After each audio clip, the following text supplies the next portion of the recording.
La plupart des hommes croient que le silence est une technique. Ils ont tort.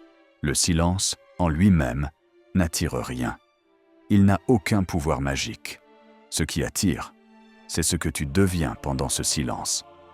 Il y a 2 types de silence, et la majorité des hommes les confondent. Le premier est un silence maîtrisé, un silence plein, un silence habité. L'autre est un silence anxieux, un silence vide, un silence où tu attends. Et les femmes ressentent immédiatement la différence. Quand un homme se tait mais continue de vivre, de progresser, de construire, son silence dégage quelque chose de lourd, de stable, de dérangeant. Mais quand un homme se tait en espérant une réaction, en surveillant son téléphone, en imaginant des scénarios, son silence n'est pas de la force, c'est de la dépendance dissimulée. Et ce silence-là n'excite rien. Il trahit. Le vrai pouvoir du silence ne vient jamais de l'absence de mots, mais de la présence intérieure. Je vais te décrire une situation très simple, banale, presque universelle. Une femme devient distante, moins de messages, moins d'initiative, plus de délai. L'homme, lui, décide de ne pas courir. Il se tait. Il ne relance pas. Il ne réclame pas d'explication. Mais ce n'est pas tout. Pendant ce silence, il restructure sa vie.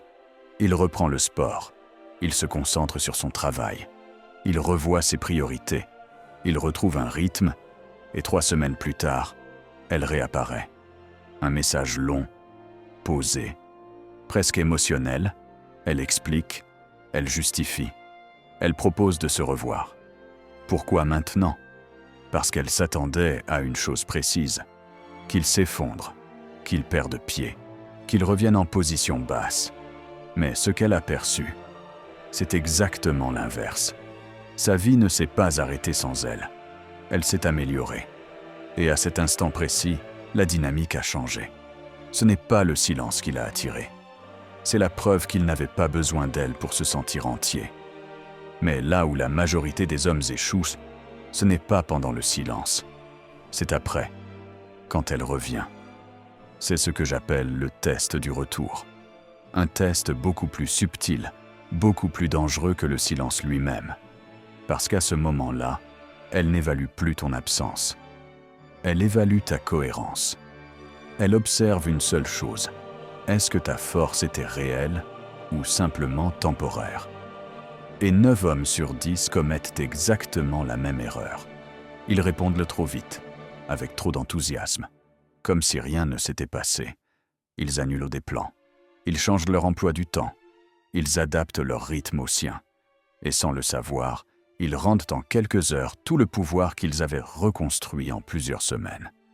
À cet instant, le message qu'ils envoient est clair. Tu peux partir quand tu veux. Je serai toujours là. Et ce message tue le respect.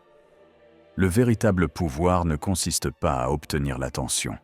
Il consiste à la maintenir une fois que tu l'as retrouvée. Quand tu réponds après le silence, tu dois conserver exactement la même énergie, les mêmes priorités, le même rythme de vie. Si tu mettais plusieurs heures à répondre, tu continues à le faire. Si tu avais des engagements non négociables, tu les respectes. Elle doit sentir une chose très précise, qu'elle n'a pas récupéré sa place automatiquement, qu'elle doit la mériter à nouveau, pas par des mots, mais par des actes. Beaucoup d'hommes pensent que tout ceci est un jeu, une stratégie, une manipulation.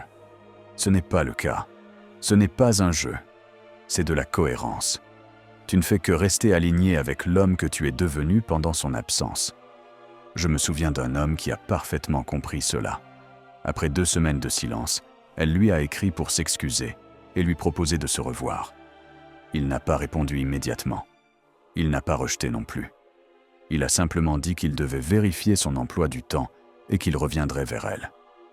Cette simple réponse a créé un basculement. Elle s'attendait à reprendre le contrôle. Elle a compris qu'il n'était plus disponible par défaut. À partir de là, elle a commencé à faire des efforts, à proposer des plans, à montrer un réel intérêt. Pas parce qu'il l'avait manipulée, mais parce qu'il n'avait pas cédé au moment critique. Et maintenant, il faut parler d'un autre type de silence. Un silence beaucoup plus sombre, celui utilisé comme arme de manipulation. Certaines femmes maîtrisent parfaitement le silence intermittent. Elles disparaissent, puis reviennent avec des miettes d'attention, puis disparaissent encore. Elles maintiennent l'homme dans un état d'attente permanente, un espoir, une frustration, un soulagement, puis à nouveau le vide. C'est un véritable casino émotionnel. Et si tu restes dans ce cycle, tu n'es plus un partenaire. Tu es un divertissement. À ce stade, le silence n'est plus une stratégie. C'est un piège. Et la seule réponse saine n'est plus l'indifférence calculée. C'est le retrait total. Pas pour provoquer une réaction, pas pour créer un manque, mais parce que tu as compris que cette dynamique ne mène nulle part. Tu coupes tout. Messages, réseaux sociaux, contacts indirects. Tu la retires de ta réalité. Ce retrait est plus puissant que n'importe quelle technique, parce qu'il n'attend rien. Et c'est précisément pour cette raison qu'il déstabilise profondément les personnes manipulatrices. Elles ont besoin de sentir qu'elles ont un impact sur toi. Quand cet impact disparaît, elles perdent leur levier. Parfois, elles paniquent. Elles tentent de revenir, par des messages indirects, par des rencontres, par hasard. Mais à ce moment-là, il est déjà trop tard, parce que tu as compris qui elle était réellement. La différence entre un homme fort et un homme sage est simple, mais elle est plus profonde qu'on ne le croit. L'homme fort résiste, il encaisse, il serre les dents, il supporte la tension émotionnelle, les silences, les jeux, les tests. L'homme sage, lui, comprend quelque chose de fondamental. Il comprend que toute résistance prolongée à un jeu est déjà une forme de participation. L'homme fort lutte contre la manipulation. L'homme sage refuse le terrain sur lequel la manipulation peut exister. Et c'est ici que tout change. Parce que tant que tu cherches à tenir, à prouver, à montrer que tu peux supporter, tu restes émotionnellement engagé. Tu restes investi. Tu restes disponible. Or, le pouvoir émotionnel ne se nourrit pas de faiblesse. Il se nourrit d'attention. Peu importe que tu sois calme. Peu importe que tu sois silencieux. Peu importe que tu gères bien. Si ton esprit est encore occupé, si ton énergie est encore tournée vers elle, si ton comportement est encore influencé par ses absences ou ses retours, alors le lien de contrôle existe toujours. C'est pour cela que tant d'hommes se trompent à ce stade. Ils pensent avoir gagné parce qu'ils ont tenu. Ils pensent avoir repris la position parce qu'ils n'ont pas craqué. Ils pensent être devenus forts. Mais intérieurement, ils attendent encore. Ils attendent un message. Ils attendent un signe. Ils attendent une validation tardive qui justifierait leurs efforts. Et cette attente invisible, c'est précisément ce que l'autre ressent. Pas consciemment, mais instinctivement. Car une femme qui joue avec le silence ne lit pas tes mots. Elle lit ton énergie. Elle sent si ton calme est solide ou s'il est simplement contrôlé. Elle sent si ton détachement est réel ou s'il est performatif. Elle sent si tu es centré ou simplement en apnée. C'est là que l'homme sage se distingue définitivement. L'homme sage ne cherche plus à être perçu comme fort. Il n'a plus besoin de prouver qu'il peut tenir. Il n'a plus besoin de gagner. Parce qu'il a compris que la vraie victoire n'est pas de survivre au jeu, mais de devenir quelqu'un pour qui le jeu n'a plus aucun intérêt. Et cela implique une bascule intérieure radicale. Une bascule où tu ne te demandes plus « Est-ce que je fais bien ? Est-ce que je réponds au bon moment ? Est-ce que je garde le contrôle ?»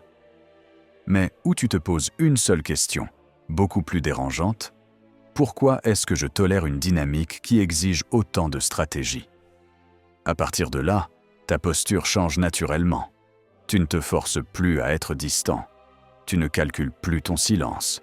Tu ne mesures plus tes réponses. Tu vis. Et paradoxalement, c'est exactement à ce moment-là que le pouvoir émotionnel s'inverse réellement. Parce que l'absence de calcul est impossible à manipuler. Parce que quelqu'un qui n'attend rien ne peut pas être tenu par l'attente. Parce que quelqu'un qui a déplacé son centre de gravité ne réagit plus comme prévu. C'est aussi pour cela que certaines femmes reviennent à ce stade. Non pas parce que tu as bien joué, mais parce que tu as cessé de jouer. Et ce retour est le moment le plus dangereux pour un homme non préparé. Car c'est là que beaucoup rechutent. C'est là que tout ce qui a été construit peut s'effondrer en quelques secondes. Non pas à cause d'un message, mais à cause d'un réflexe ancien qui n'a pas été totalement désactivé. Et c'est précisément à cet endroit que la majorité des hommes perdent, non pas parce qu'ils sont faibles, mais parce qu'ils n'ont pas compris que le vrai test commence après le silence. À la fin, tout se résume à une vérité que peu d'hommes acceptent vraiment. Son silence n'a jamais été une question de toi.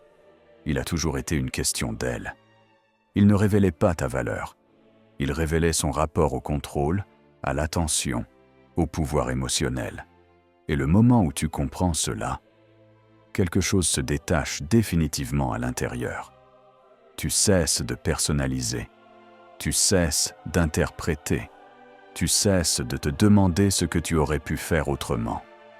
Parce que tu réalises que certaines dynamiques ne sont pas des malentendus, mais des systèmes parfaitement rodés. Et à partir de là, tu changes de niveau. Tu ne cherches plus à être choisi. Tu observes qui est capable de te rejoindre sans jeu, sans tension, sans stratégie. Ton temps et ton énergie émotionnelle deviennent des ressources précieuses, finites, non négociables. Les investir dans des jeux de pouvoir n'est pas de la persévérance, c'est de l'autodestruction déguisée. Et c'est précisément à cet instant que quelque chose d'étrange se produit. Les femmes qui avaient le besoin de te tester s'éloignent. Celles qui cherchaient un divertissement émotionnel perdent leur intérêt. Mais celles qui valorisent la cohérence, la stabilité et la communication réelle commencent à apparaître. Tu ne perds pas une partenaire. Tu te libères d'un problème. Et surtout, tu ne deviens pas plus dur. Tu deviens plus clair. Tu ne fuis pas les relations. Tu refuses simplement celles qui exigent de toi une vigilance constante. Tu ne joues plus à gagner. Tu choisis de ne plus entrer dans des jeux qui ne mènent nulle part. Et pourtant, il reste une étape que très peu d'hommes maîtrisent vraiment. Car si le silence est un test, le retour est l'épreuve finale. Quand elle réapparaît, quand elle agit comme si rien ne s'était passé, quand elle parle avec légèreté, quand elle observe sans le dire, c'est là que tout se joue. Et ce que tu fais à ce moment précis détermine si tu as réellement changé ou si tu n'as fait que tenir. Dans la prochaine vidéo, je vais t'expliquer exactement ce qui se passe dans sa tête lorsqu'elle revient, pourquoi la majorité des hommes détruisent tout à ce moment-là, et surtout, comment agir sans effort, sans calcul, sans précipitation. Je te préviens, ce que tu vas entendre dérange, parce que ce n'est pas ce que la plupart des conseils racontent. Mais si tu veux comprendre comment conserver une position sans jamais avoir à la défendre, alors la suite est indispensable. Abonne-toi. La prochaine étape commence là où beaucoup échouent.